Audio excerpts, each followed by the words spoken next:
So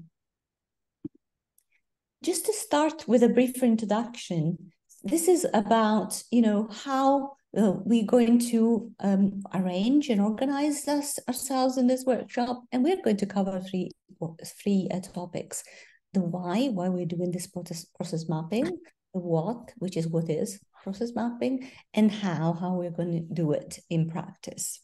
So starting from the first, why process mapping? Now, I don't know if you recall, but this is the flow, the diagram that we had in the proposal, which reflects the pathway that we're going to follow to do the qualitative evaluation of the SAVE project. And as you can see here, and at the top of that in the red box, the first part of our work is really the baseline mapping. So this is made of two parts.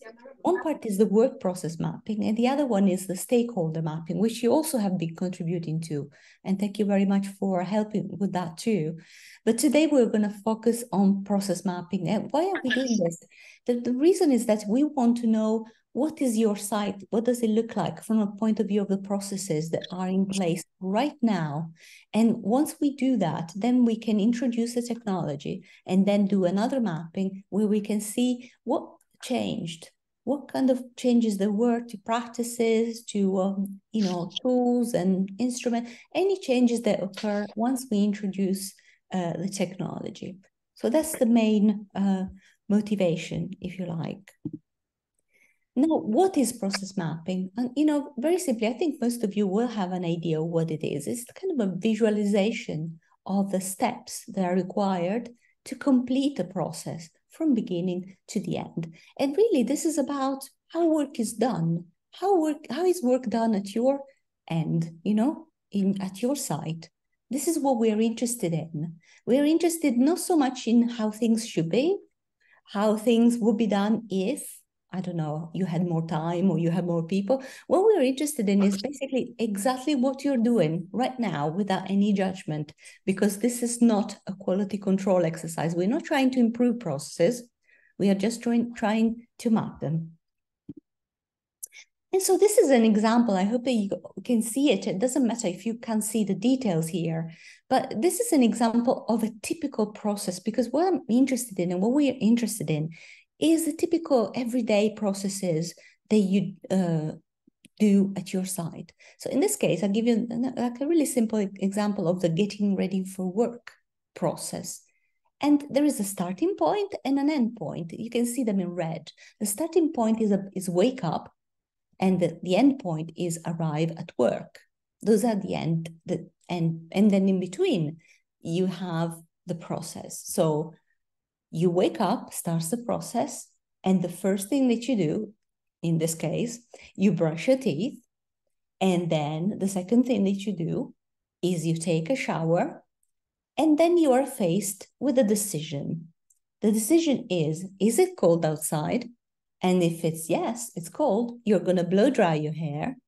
But if it's not cold, you're not going to blow dry your hair.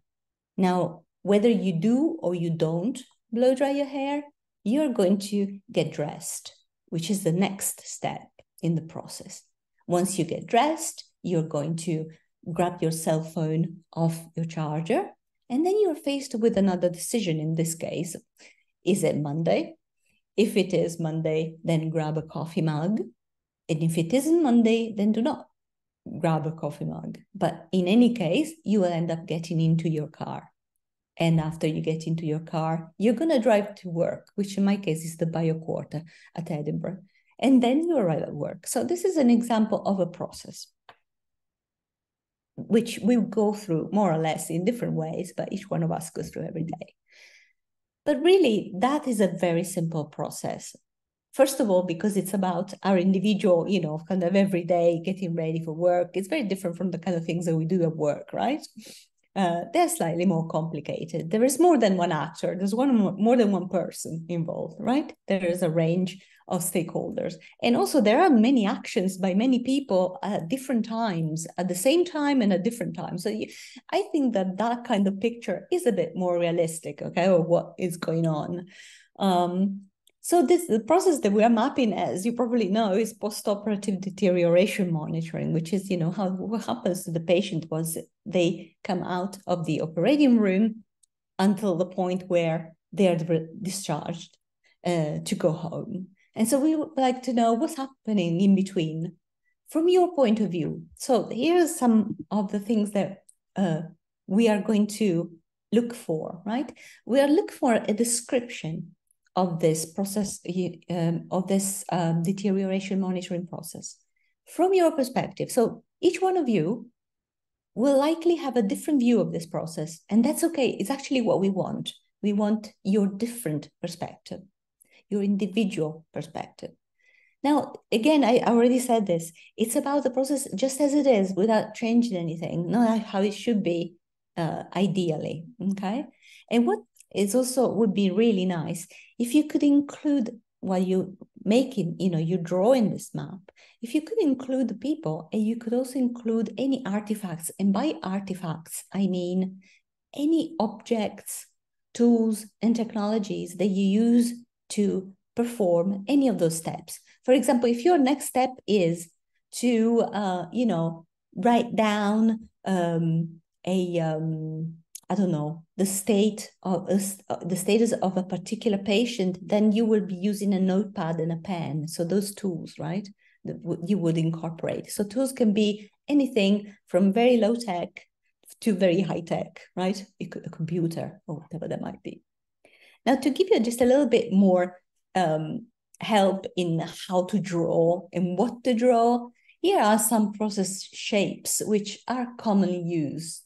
And, these are, kind of saw them already in the previous map. So there is kind of that circular, what shape is that? It is a rounded rectangle, I think. And that normally we use to indicate the start or the end of a process. Then we just use very simple arrows for the direction of a process. And very often the process goes, we start top left and go down bottom right. That's what normally people tend to do. The squares or rectangles indicate the process or the activity that you're doing, the step. Then we've seen the diamonds for the decision points. And then if you want to, you can add, if there is a document or a particular tool or artifact being used, you can add that and write what it is inside that box. Okay, so these are the basic shapes that you can use, and I can leave them up. You can take a photo of them, or you can leave them up. I can leave them up, whatever you prefer, whatever is easiest. So just before we start, I just want to also introduce this idea of the swim lane process mapping. And I don't know if you're familiar with it, but this goes back to this idea that you have more than one actor. In fact, you have a whole range of people involved.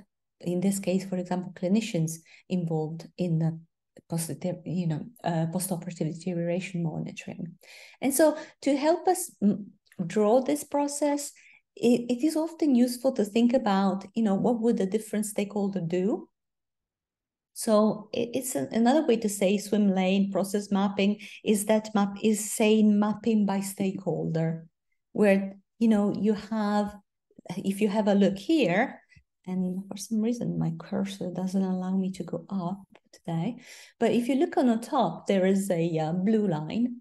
And at the beginning, it says patient arrives. In our case, would be patient comes out of the operating room. And at the other end, we have patient leaves. In our case, it would be leaves the hospital. And then on the left-hand side, you have some key stakeholders. The patient is one, right? Then you have, for example, the nurse. Then you have the EHR, you have, different kinds of clinicians. So whoever, I don't want to, it's not me that has to tell you who to include. Whoever you feel that has a role, it plays a part in this process. And so this is more or less kind of an idea of what your process might look like once you've drawn it. Okay. So just to finish and round up this very brief presentation, here are just some vague or flexible, let's call them flexible rules. Do it on your own, but I think that you are not in the same room. So in this case, it may not be a problem. Do it from your own perspective, okay, how you see it. And it doesn't matter if it's not perfect and if it's incomplete, because also you will have an opportunity to complete it later. And there is no right or wrong way of doing it, absolutely. So it's just about your view. And so here I have a workshop schedule, but really it's just an indication. We can really do whatever we want, and we can organize ourselves however we want to